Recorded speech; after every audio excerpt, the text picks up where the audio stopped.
Jimmy Carter and Canada's first nuclear meltdown in 1952, history was made, and nearly unmade, near Ottawa, Canada.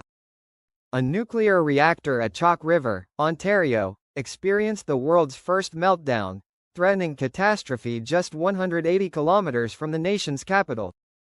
The Canadian government called for help, and among those who answered was a young U.S. Navy lieutenant named Jimmy Carter.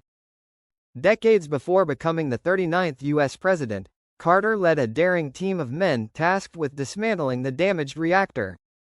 Working under extreme conditions, they trained on a full-scale replica of the reactor built on a playground.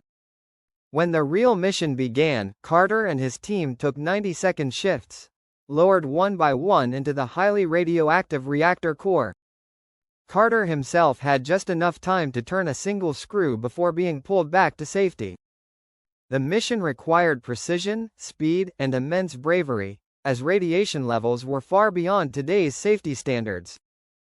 Despite the dangers, radioactive exposure that turned Carter's urine radioactive for weeks and left doctors predicting he'd never have children, he survived, helping avert disaster and cementing a little-known chapter of Canadian history. This remarkable story of cooperation, heroism, and human ingenuity remains a shining example of international teamwork and selflessness. And here are 10 more things you may not know about former President Jimmy Carter.